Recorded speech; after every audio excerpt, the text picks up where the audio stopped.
If you're just joining us, please put your name and affiliation in the chat.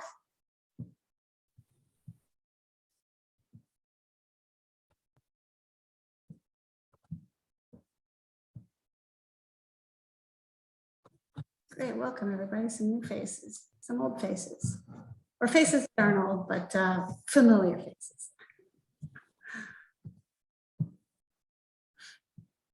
Oh, very good.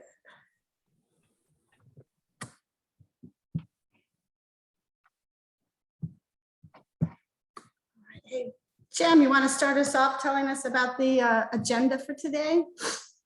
And then we'll introduce ourselves. Yes, thanks, Dr. Gazette. So for today, we will have Jared Hanley speak about NatureQuant, a research firm developing tools to assess and promote nature exposure. So I'll have it hand over to Dr. Gazette to introduce our speaker for today. Thank you. Oh, thank you, Jim. Can you put the rest of the agenda in the chat so then we can see there what's coming? Yes, everyone, welcome. This is the Parks and Green Space work group. I'm co-lead with Sandy Slater and Rich Christianahue. Today we have Jared Hanley, as Jim, our fellow, mentioned. He is the co-founder and CEO of NatureQuant, a research and technology building firm, a firm building tools to assess and promote nature exposure. So we're really excited to have him. He uses big data, data science, statistical modeling techniques. He's provided advisory services in finance, energy, and real estate applications. So really broad and diverse. So we're very interested in hearing what he's got to say from our perspective of research on physical activity and policy and practical applications for physical activity promotion. And he holds bachelor's degrees in economics and cognitive science from Yale University and is a published author and speaker on ERISA laws and plans. And I don't know about those, so I don't know, Jared, if you're going to be talking about that. So please welcome and take it away.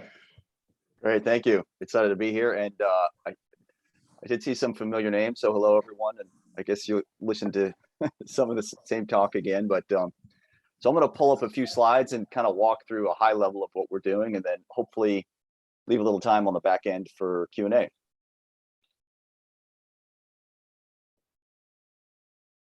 So, NatureQuant's a relatively new organization, less than 2 years old at this point. And really the mission of the company is to combine some, modern big data aggregation techniques and machine learning processes to examine the relationship between nature and many outcomes. But the one that we focus on primarily is health. I'm sure as this group is well aware, there's a shift away from nature that's occurred really largely since the Industrial Revolution, but I think exceptionally so in the last 20, 30 years as our time in front of screens has grown. And this group, I'm sure, is also aware with kind of the growing scientific literature around the positive associations between nature exposure and health. And, the group of co-founders and I were aware of all this science, but didn't really see this kind of data or this kind of intelligence being used in action, either through city planners or healthcare systems broadly. So we wanted to build a firm to create that intelligence, make it accessible to everybody, and then also, I think, further the science around those connections.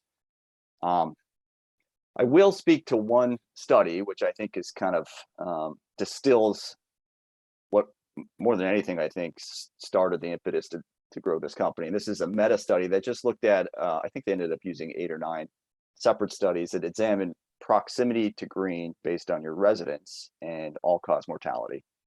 And as you can see in this chart, very consistently, it was found that people who had more green around their homes just were living longer. They had less early disease.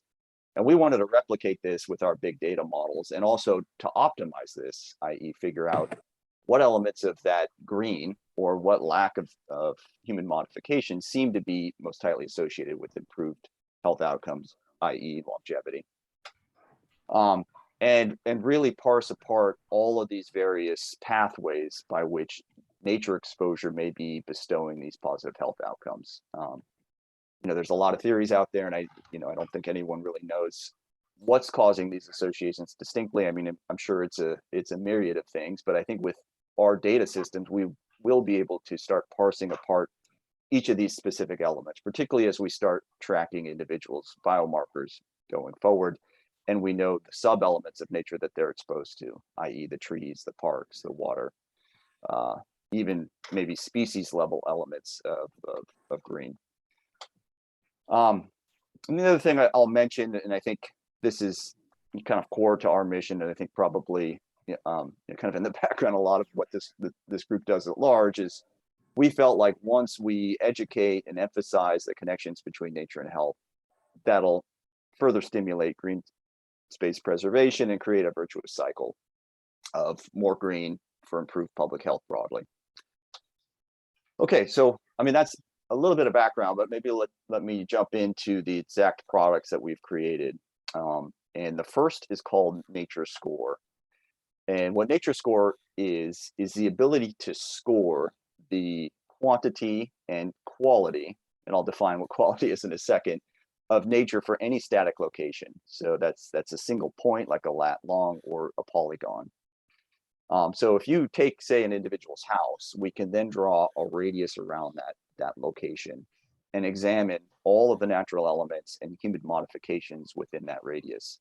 So we've aggregated over 35 data sets or remote sensing technologies to really get a pretty precise understanding of what exists where. It's kind of like a Google Maps for nature, if you will. So we know where all the park polygons are. We have, precise tree canopy data. We know just from, satellite imagery, certain vegetation indices, which tell us kind of a proxy for live green vegetation. We also have all the human modifications. So we know all the densities of highways and building footprints. We know things like noise pollution, air pollution, light pollution, etc. And what we've done is we've taken all of these natural elements as one giant data set, and then a target outcome as another data set.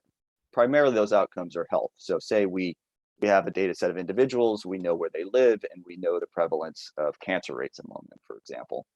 We can then run a machine learning process between our nature data set and the health outcomes. And what will happen is it'll ferret up an algorithm that tells us where do we see tight associations between the presence of parks, for example, and the incidence of obesity. And we've done this repeatedly with a lot of different data sets and different covariates and confounding factors. And we're very consistently finding that there are a lot of statistically significant associations. I think I've thrown it in here. Yeah, so as you can see, and this is consistent with a lot of the other scientific literature out there, the NatureScore turns out to be highly predictive of increased longevity and reductions of a whole myriad of different diseases, cancer rates, heart disease, diabetes, etc. And we can continue to optimize our algorithms as we get more data, or we look at specific outcomes.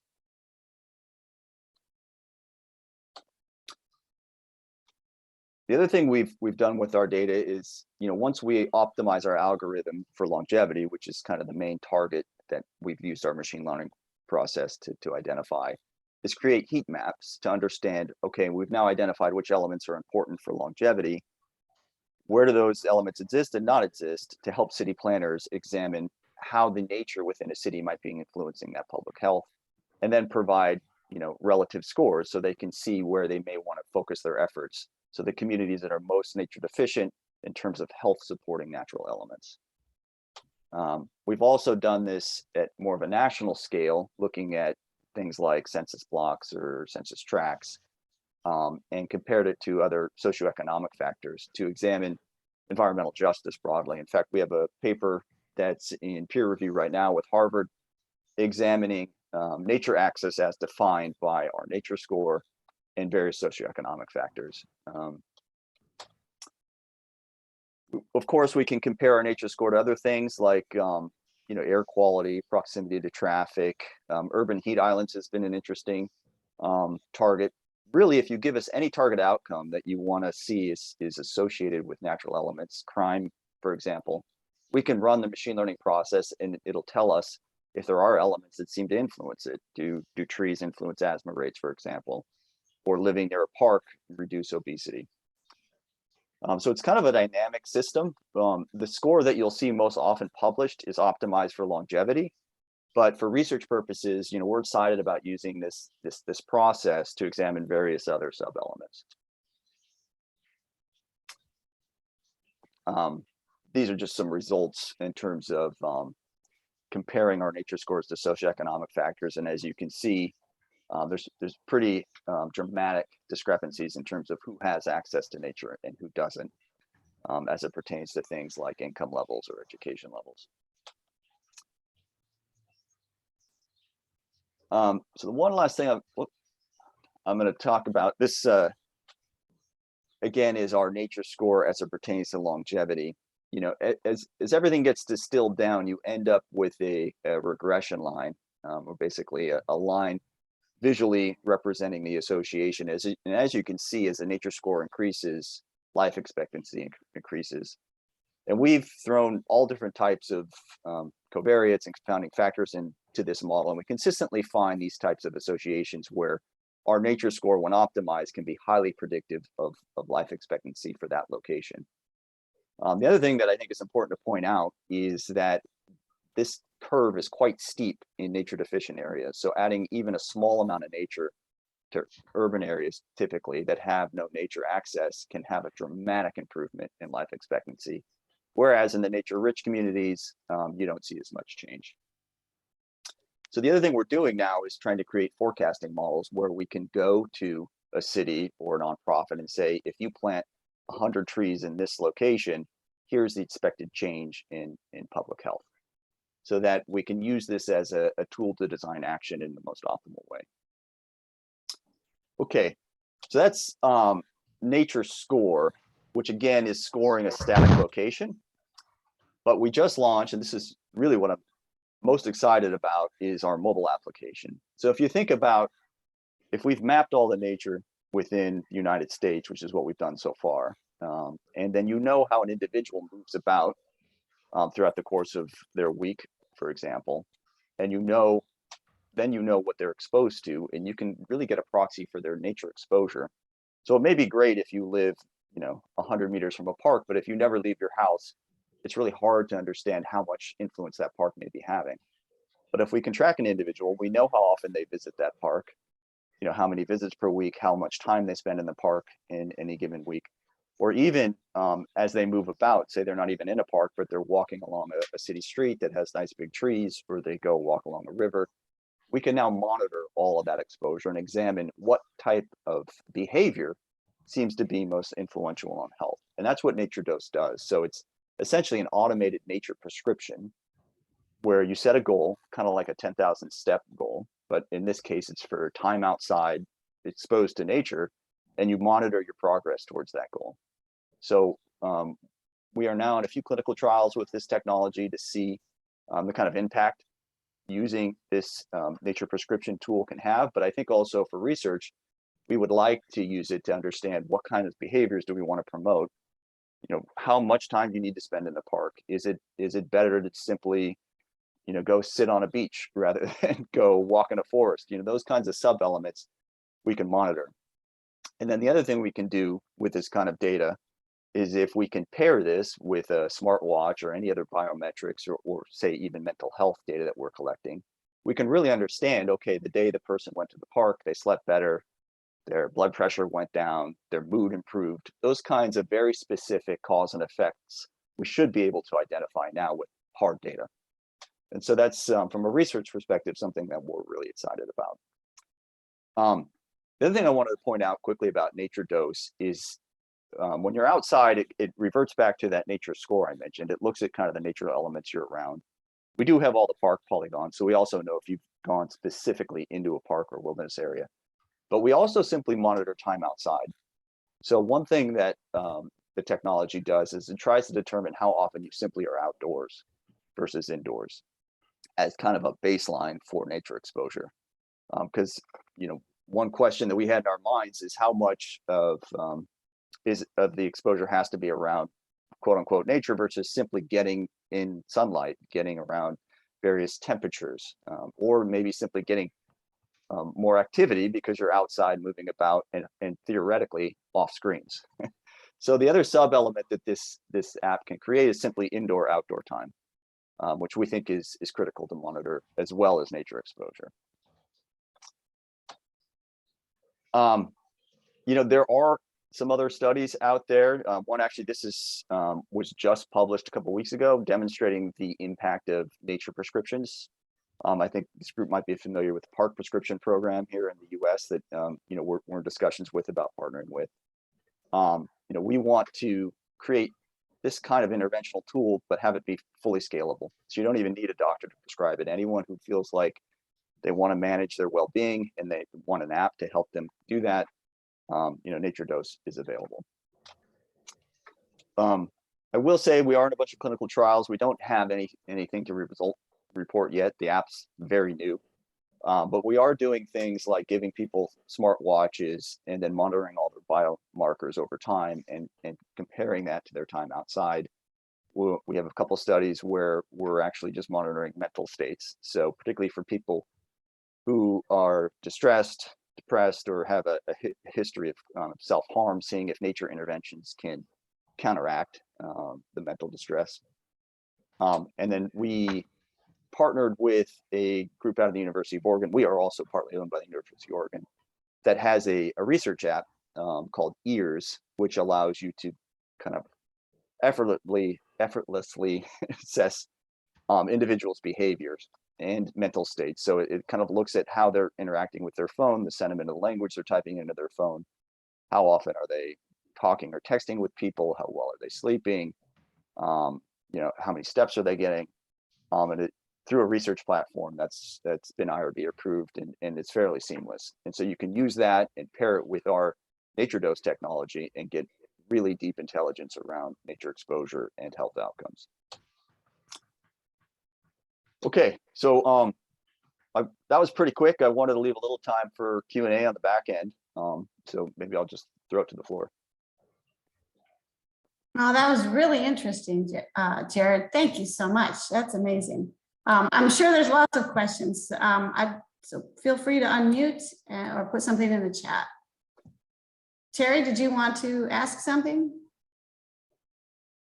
No, I was just going to comment, and I hit my return too soon, that it's really great to see the expansion of their research collaborations, because I think that's really going to add a lot to the field.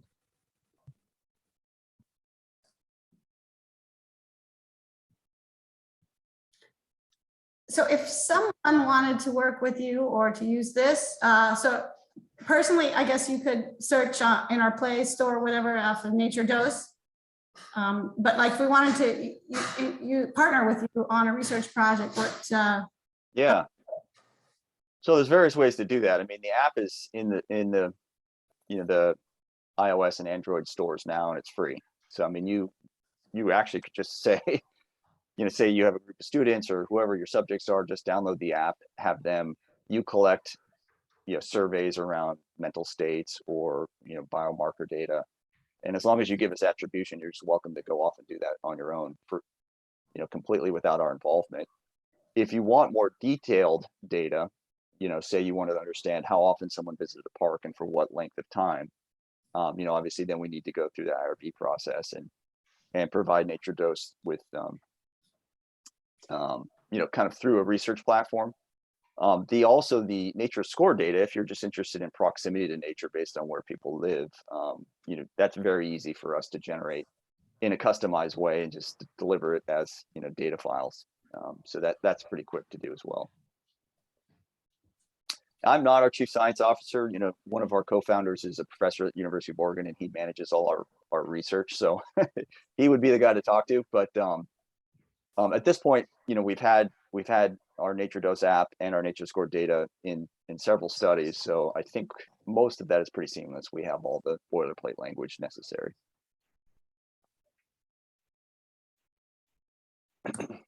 That's great. Thank you. Jared, hi, this is Sandy Slater. I had a question. With the nature score in particular, it looks like like, I guess I wanted a little bit more clarification just in terms of, have you done any comparisons with rural areas, or is it really only focused on urban areas? Because, you know, we have a lot of disparities, health disparities in rural populations, even if they have great exposure to nature. So I'm just wondering how you tease that apart a little bit with this. So the score is for every 10 meters in the US. I think one of the problems is the health data we get generally is from people who live in urban areas. If we could get a data set of health outcomes tied to individuals that live in rural areas specifically, we would love to do that. You know, so take the nurses' health data, for example, almost all of those, you know, subjects live in cities. So I would say it's a dark spot for us. You know, if we can figure out an elegant way to identify health data, and maybe we just look at census tracts that have low population density, we could specifically do a study really quickly on rural individuals. Do you always just, oh, sorry, go ahead. Oh, I will say, you know, for rural individuals, I mean, not surprisingly, they generally all have pretty high nature scores. And so, you know, the variation may not be as extreme as when we're comparing urban scores, which have a lot of variety. Okay, yeah, you also mentioned, like I think you mentioned that you look at different outcomes like crime and things like, I'm just wondering, have you ever associated this with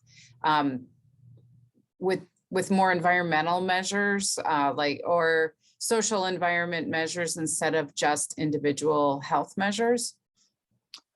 Yeah, so air quality we've looked at. If you mean like when you say social, that's what our paper with Harvard looks at specifically is socioeconomic factors and demographic factors. So all of that is compared in that paper. So things like average education level, income levels, access to quality food or healthcare, all of those things are examined in that paper. Yeah, you glossed over that pretty quickly. Do you have a little bit more let me specific information that you could share from that paper or the results from that? Yeah, so this is actually not pulled from that paper. This is a separate analysis did, but this type of analysis where we look at nature scores relative to any socioeconomic factor, we've done, and we actually can share some of this data. Really, I mean, the takeaway is you will find, or at least we found very consistently, that the nature deficient communities are deprived in many, many ways. And in fact, we've created an index, let me go to that, called the Area Deprivation Index, or where we tied our nature score with the Area Deprivation Index. So the Area Deprivation Index is actually based on 17 socioeconomic factors. You may be familiar with it. I think the HSRA created it like 30 years ago. So what we've done is we've taken that Area Deprivation Index and paired it with our nature score index to create a single number that tells you where are the communities that are nature deficient and deprived, so high need generally. And so it kind of allows you to identify areas of high priority.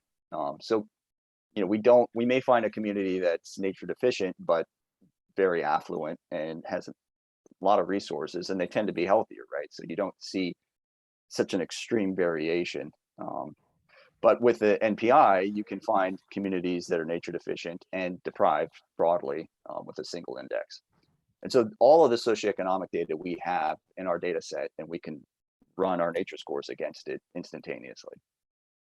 You could even pick a single measure, you know, say we wanted to look at, you know, school performance, right? Average graduation rate from high school, whatever. We can just instantly correlate those two things. So this is something that you could do for rural areas then too. Yes, very easily. Yeah. The rural areas just have less data, but if you're looking at CDC data, for example, we have it. We already have it. Okay, thanks. Yeah. Jared, I saw something in one of your slides. You said something with gamification. The score, what is that? Yeah, so there's a couple of things that we're pursuing on that front. You know, the app as it's in the App Store right now is fairly just pure you set a goal, you track your progress towards your nature dose goal. But we've been told by a lot of behavioral psychologists that you really need to gamify this to get people engaged, create badges, create reward systems. And we're talking to outdoor companies and groups like the AARP, et cetera, where if someone gets a certain amount of nature dose minutes, maybe they get a prize, right? They get a discount coupon, or they, for kids, we're looking at giving them NFTs or certain tokens within video games. So say your avatar gets a North Face jacket if the kid gets enough time outside, kind of like Pokemon Go, that kind of stuff. So it's just to make this more, rather than just something that's pure data for the intrinsically motivated individual, something that's more fun and engaging, where you can have community contests, right? One elementary school versus the next, who gets the most nature time, right? So that's, I think, step 2 of what we're doing. I mean, we've built the technology to monitor nature exposure time, but how we kind of bring that to the public in a way that's engaging and actionable to get them outside and active is really our next phase. And we'd love to talk to anyone who has ideas around, how can you make this engaging and fun and more of a game rather than another chore that someone has to monitor for their improved health. Hi, Jared. Good morning. This is Jim Remick. I'm with the United States Department of Agriculture. And within that, I'm Agriculture Research Service, which is the research arm of the USDA. So speaking, nature, rules, building on Sandy's questions. In rural areas, I'm up here in North Dakota, right? And so you can have a very small town that is surrounded supposedly by nature, but what it is really agriculture. Mm-hmm. And do these scores, are you able to differentiate agriculture from nature? Because agriculture will look green, but agriculture is also imposes stress upon the people, because that field may look green, mm-hmm. but there's a lot of stress that's in that field, whether maybe the corn isn't growing well enough because of drought, maybe it was too wet in the spring, so it may look green, but it didn't germinate correctly. Is it going to be right? So when we're in these rural areas, what are we looking at? There's an index called, I think it's Theobald et al., called the Human Modification Index, which identifies human modification largely, but agriculture is one of them. And so we do have that as one of our sensing elements. And so we know whether that field next to you is actually agriculture or it's just a natural area. And I can't speak to, whether there's a material difference between those two, but I'm sure we can pull that out. So we do have a rough proxy for when we see live vegetation, is it natural, quote unquote, meaning just a, unmodified area, or is it actually agriculture? Mm-hmm. Interesting. Very, very interesting. Great talk. Thank you, Jerry. Go ahead. So if there was interest in saying, okay, we want to examine, the health impact of raw land versus human modified land, i.e. agricultural land, we certainly could do that. I know in like California, in terms of the nitrates that are used as a fertilizer, there's been a lot of examination around that. And that's one thing we've been trying to pull into our data set. Sure. Interesting. Appreciate it, Jared. Very, very, very interesting work. Thank you. I'm sorry, Jared, I have another question. Really interesting. So tell me about the data. So, I know there's, modifications and changes to cities and areas that are happening all the time. So I'm guessing that what makes up your nature score is all these different pieces of data. And so, what kind of span of, time do you have between the different data sources? So right now we're updating it annually. And so largely that's because we're trying to capture seasonality. We get aerial images of any location basically every 2 weeks. And then we average out those images throughout the course of a year to get an understanding of, okay, how much green is there, for example, at that location on average for a calendar year. That data is we update once a year. There are other things that change, daily. I mean, we get air quality measurements actually every hour. I mean, we don't use them at that kind of interval, but it does exist. And then other things like GIS systems are constantly being updated. When a new park gets put in, or say there's a forest fire or we see some logging activity occur, we can capture that, mid-year if we wanted to. It takes a lot of processing to create these scores. I mean, often, running the scores, we just have basically a server and a computer working on it for a month straight. So it's not something that we can update in real time. But right now we're doing it annually. I think at some point we'll probably do it twice a year. Hi, Jared. My name is Andy Johns. I'm a student at Tulane. I was just wondering how snow impacted this, being from Minnesota. Like, obviously, there's still outside activities that happen there, but like specifically with the nature dose, is the score calculated different in the winter compared to the summer, or was that look That's an awesome question. Right now it is not. However, we are looking at how we would build in seasonality. So we actually, when you're outside, can capture the temperature. So we know, and UV exposure actually is the other thing we're looking at. And one thing that's really interesting, I think, to examine is how much of the benefit that we're seeing is simply because you're stressing your body in some way, extreme temperatures, UV exposure, and it's reacting to that, just like exercise is stress and comes back stronger. And so going forward, we will be able to actually know what is the temperature when you were outside, how much UV exposure were you getting, and some of those elements that aren't like traditionally thought of as nature, but they are environmental stressors, if you will, or it's environmental factors that may be a determinant of health outcomes. So hopefully we will get there going forward. Right now, you basically get the annual average based on your location when you're outside.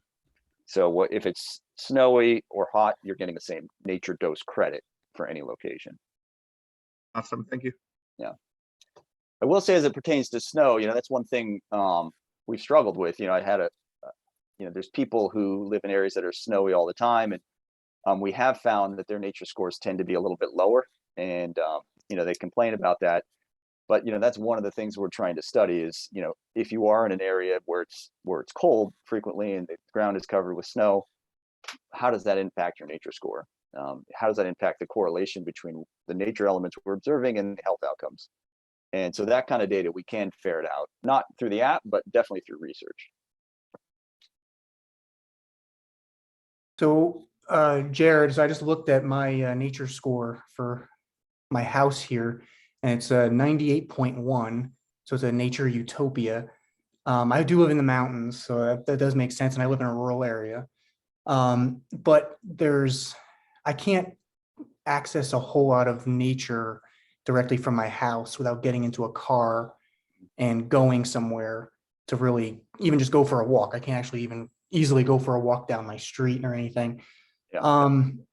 So I guess I'm kind of wondering, when maybe a new trail is built or a greenway or something, or a rail trail is put in, is that access and the access to those features? I mean, does that come into play at all? So if you look at your score, it should say whether you meet the WHO standard for green space accessibility. I suspect it says you don't.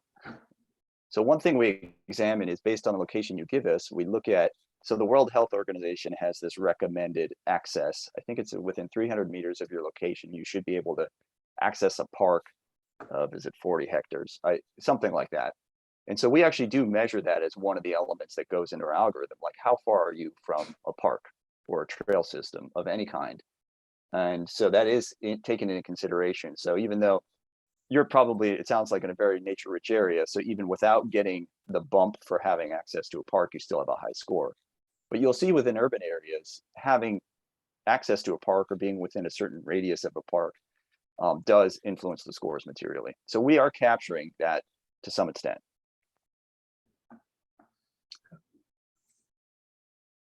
I see that now. If I click on the location, then it shows the circle for the WHO guidelines evaluating, WHO guidelines evaluating green space. Yeah. It looks like I can tell you, it looks like about a mile, like a mile radius for this particular one. Yeah. Okay.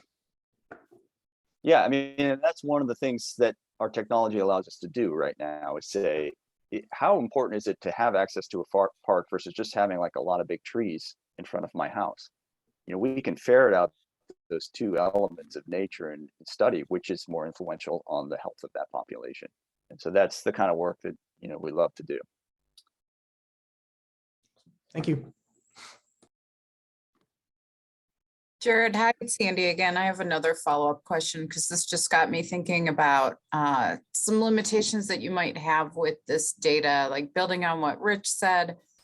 So you have just overall access to green space, maybe in the form of a park, but you're not capturing the quality of that park or like the condition that it's in or anything, because someone lives near a park doesn't necessarily mean that it's a usable space or a safe space for everybody who might live in close proximity to that. So that just kind of goes back to so you've got the area deprivation index. And I'm just wondering, have you thought about ways to maybe account for that in nature score, or something underlying in your data that you're accounting for that isn't readily there? Sorry. Go. Yeah, we are trying to develop models to examine park quality, if you will. So there's a few ways that we're able to do that at scale. We're not confident in any of them yet, but so one example in this, in the state of Texas, we have all crime, and the crime is geotagged. And so we know how many crimes have occurred in that park or in a near, proximity to that park. The other thing we can look at is we have real estate values for properties adjacent to the park. And you'll find with poor quality parks, the real estate actually goes down when you're adjacent to the park. For high quality parks, the real estate values are higher when you're adjacent to the park. So that's a nice proxy to understand whether people want to be near that park or not. So there are various ways that we can kind of remotely assess the quality of the park, but I agree with you. We don't know for sure whether we should be recommending people to visit that park or not yet. I know there's a lot of groups working on this, and I think we will eventually get there, but with over 100,000 parks, it's pretty hard to measure them all at scale in a uniform fashion. We've also tried to pull in user reviews of parks. So, there's a lot of apps out there where people can visit a park and rate it, but the coverage is still quite thin. The majority of parks have no reviews. So if there's a way to collect that data, we would be very excited about it. But right now we're trying to, assess it remotely, and I would say it's weak. So you're right, that is a blind spot for us. Yeah, thanks. Obviously, there's ways to collect it, but it's time intensive. It involves being on the ground. Yeah. Yeah. What we'd like to do eventually, just to kind of hammer on that point, is, right now we're telling people to get outside, hopefully get near nature. So walk where the trees are, go to a park. If we get to the point where we're confident we know where quality parks are, we would like the app to surface directions to the park, a recommendation to how long to stay in the park. And our nature dose prescription can become more of a park prescription, or really a hybrid of the two, where we're focused on getting people to these quality green spaces within some, radius of their location. So we know it's accessible for them. And that we have that technology now. What we don't have is confidence of where are the quality parks versus non-quality. So we're not recommending that we send anyone anywhere.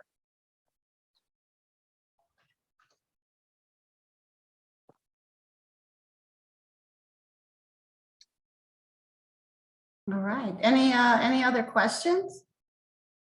I actually have one. So my name is Meg, and I'm a researcher working at the University of Illinois at Chicago. I'm just wondering if, as you update the nature score data every year, are you able to share historical data from past years? Yes. In fact, we've been requested by a couple of groups to go back to 2016. And so we'll have annual data back to then.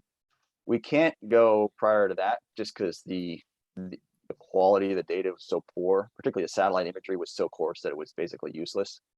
But from really 2018 till now, we have pretty high res imagery, and we can create our scores. We can do 2016 and 17. It's a little weaker, so it's not quite apples to apples, but we will be creating a record of scores for every year, really from 2018 forward. But if you need 2017 and 16, we will get it. Awesome, and that'll thank you. be off the shelf, meaning we already have it done by down to the block level. And then obviously you can do group and census track point location, it would just have to be a custom score. So say you gave us a list of like 500 property addresses, we would score that one off as a custom score.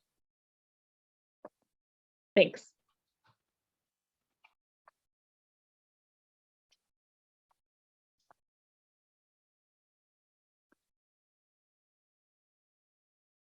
Cool. Well, Yeah. thanks again for having me. And I think my contact is in the back of that deck, which I should have been emailed around. If not, I'm happy to send it again. Yeah, so reach out if any other thoughts or questions or kind of research opportunities pop up, or even just kind of ways that we can deploy this into the public realm. We're excited about partnering with people now that our system's up and running.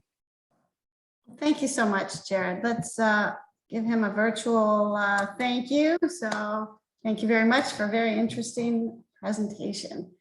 We are going to do some project updates. If you're welcome to stick around for that as you like. So thank you very much. And I guess on to project updates. Let's see. Who wants to go? Let's see. What projects? Jay, you are on. You want to talk about your project? I know there's some movement on that. Sure. So we are the Nature Measures Project, and we currently have 2 papers that are written and under review. We just got revise and resubmit on the first one, and the second one went under about 2 weeks ago. So we are heavily in the writing phase right now. Excellent. And Terry, what about you? Do you have an update for us? Yes, I do. We were kind of bogged down a bit on what we call the coping in nature scale, which Jared might find interesting because we are trying to get at some of the issues of access that go beyond things that you can capture by GIS and ask questions about personal identity and whether people feel safe in parks. But we were held up because we thought we had coverage through another project's IRB, and it turned out we didn't. So we had to go back and go through the IRB. So our release on that was delayed, but we just got approval. So we will be releasing the soft release of that survey, I hope this week, to test, to make sure everything is working with a small sample. And then by middle of February, be releasing it to, we hope, close to 1,200 people around the country. So stay tuned. We're really excited to finally have it happening. And so Gina and Courtney and our people who have been working on the project with us. And I think they're both on this meeting. Yes, thank you. Other projects, Sandy, what else do we have? For other projects, I think the big ones that we have going on right now, I guess one thing we could ask is if anyone has ideas for additional projects or has started something informally that they might want to make more formal with the group. If anybody's looking for some help and wanted to present something to the group. We're always looking for speakers for future meetings as well.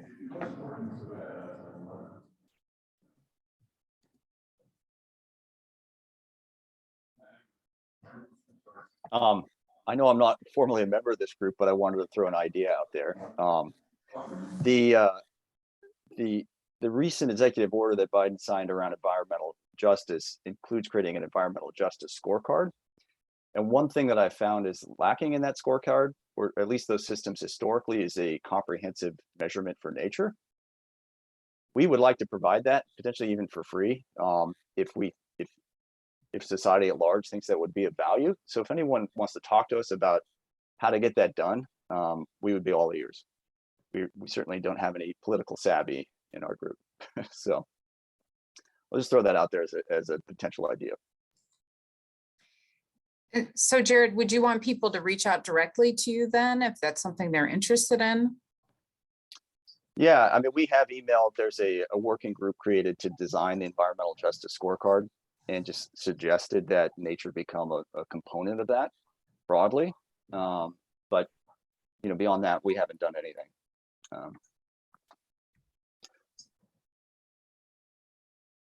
Okay, so I think we could put a little blurb about that in our minutes, Jem, and send it out to the larger group. I know that as a working group, we recently commented on some other rules that had just been released to the public and we provided comments and we compiled, our own advocacy document based on that. So there's probably a number of people within this group that might be interested in getting involved in that. Wonderful. Well, I mean, we can slice up the nature data however people feel is best, even just park percentage, if that's the simplest. But obviously, we're excited about doing something more comprehensive and granular. Thank you. No, thank you.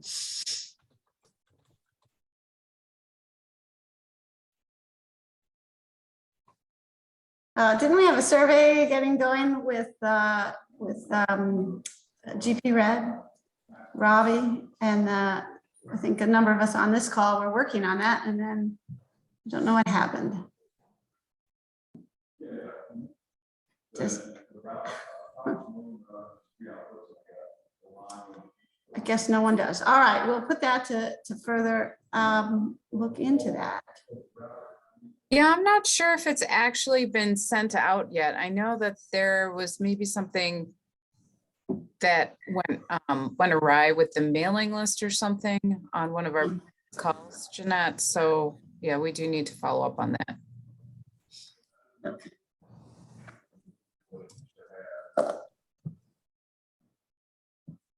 Was that that was the project that was surveying providers? Providers and park professionals at Yeah. GP Red mailing list, I think. Yeah. The survey on sort of what does like a nature prescription mean to you kind of thing. Mhm. So like definition around what that meant and what nature meant and exposure to nature meant. And so we were trying to get some feedback on that, and the survey went through IRB approval and it was ready to go out, and then they were going to send it out, and I haven't seen Robbie since. So I don't know if anyone's, I'm sure he's fine, but just don't know what happened. All right, any other project ideas or things people are working on that this group could participate in or help with?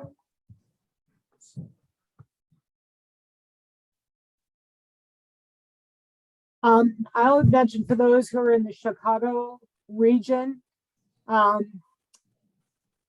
if you're interested in doing things that unite environmental justice, conservation communities, and public health, I'd really like to hear from you. We recently got a grant from the Walder Foundation to build out the Nature, Culture, and Human Health organization, and we're looking forward to doing a lot of new programming around that, and building strategic partnerships between the environmental justice, the conservation, and public health communities. So I'll just drop the website and my email in the chat for you. Thanks.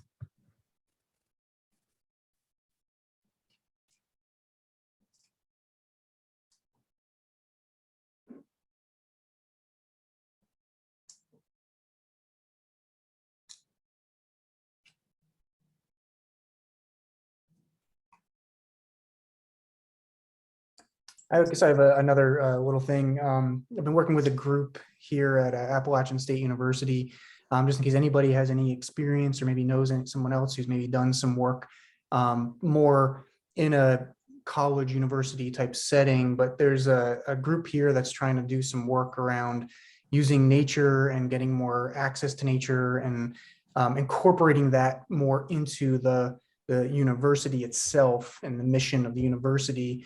To better the health and wellness. I think it's targeting faculty, staff, and students. So different things that have been kind of proposed by this group are things like outdoor classrooms, an outdoor lab space for different programs and different academic programs, and then also for student use as well. And different things like kind of around those areas. So more incorporating it into the university experience for students, for faculty, for staff as part of their days. So yeah, just anything around those areas. It's not an area that I'm very familiar with in terms of that. And it's just, we're kind of at the early stages with this group trying to figure out what could be done within a university college setting. Hey, Rich, have you seen the Campus Nature RX network? I have, yes. I've been trying to make some contact there. But yeah, that's a really good one. Yeah, we're starting pretty much the same thing. So I'll definitely share stuff as it comes along here, and please share back with us. Excellent. Thanks, Jay. I'll be in contact then. Yep. And maybe this is something that the structure of Paperin can help sort of with, if, doing evaluation or sharing evaluation methods, or, policy ideas or policy promotion ideas, and maybe those of us at other institutions might be interested in also doing that, maybe even a multi-site kind of study. That'd be cool. New Year, everyone. So I forgot to say Happy New Year. This is our first meeting of the new year for this group, but we do need to think of a new project, or it'd be great to think of a new project for this new year. So that might be something, project or projects to add on to our list. Yeah, maybe it might be good to make contact, like Jay had mentioned, this Campus Nature RX. I forgot, I was just looking at their membership site here, which universities are on there.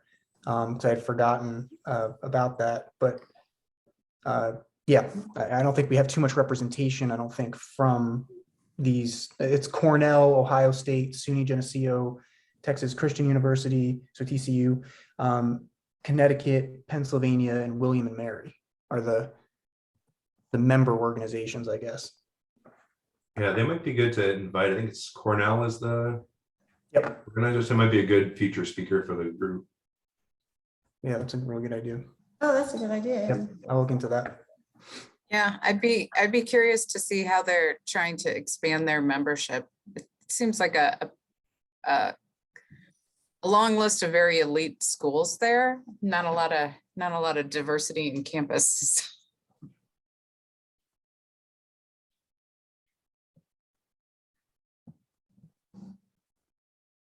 All right. So the next presentation ideas. Keep thinking of ongoing project ideas, because we're open to that as we go along. But next presentation, did you want to mention your idea, Sandy? Oh, you mean to have Myron Floyd speak? Yeah. Yeah. So it's definitely something I'm going to reach out. A lot of you probably know Myron Floyd, who's at he's at University of North Carolina State University, and he was recently involved in creating a toolkit that with the North Face, actually. So they partnered together with North Face Foundation to basically make outdoors more welcoming to BIPOC communities, and they put together a whole toolkit on it. And so I was going to reach out to Myron and see if he could kind of talk with us about the toolkit and their work and how they're going to be using this going forward.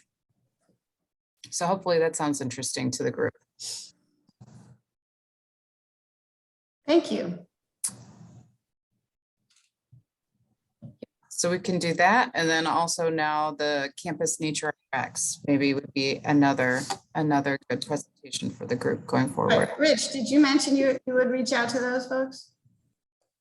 Yeah, I've already worked with, I can't remember her name, College of William and Mary, but I can definitely reach out to a few of the folks that I know within these programs that actually have programs going on currently of those universities. Yeah, I'll do that.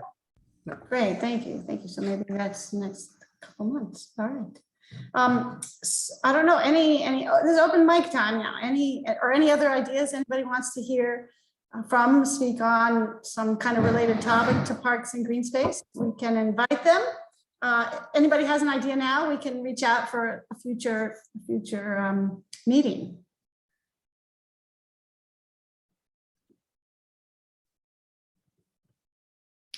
Or as you think about it, you can contact us and let us know if you have ideas. And now I guess open mic, any other ideas, updates?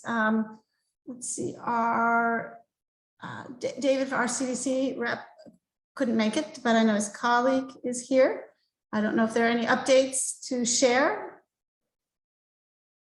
I don't mean to put you on the spot because I don't know if you were told to provide any updates or not. So if there's nothing, it's all right. Oh, hold on, sorry. You're fine. Hi, everyone. Good afternoon. David didn't give me any updates, so I guess he didn't have any at this time. Okay, no worries. Thank you. All right, well, I don't know if there's anything else. It looks like we can maybe give you 2.5, 3 minutes back to to get ready for your noon event or your next event. Thank you, everybody, for joining. And our next meeting, Jem, could you remind us when our next meeting is, please? Yes, that's going to be on March 28th. That's going to be on a Monday, last week of March. All right. All right, thank you. And then the recording will be sent around once we're ready. Yes? Yes, and I'll also send the presentation slides that Jared provided me earlier this week. Great, thank you so much.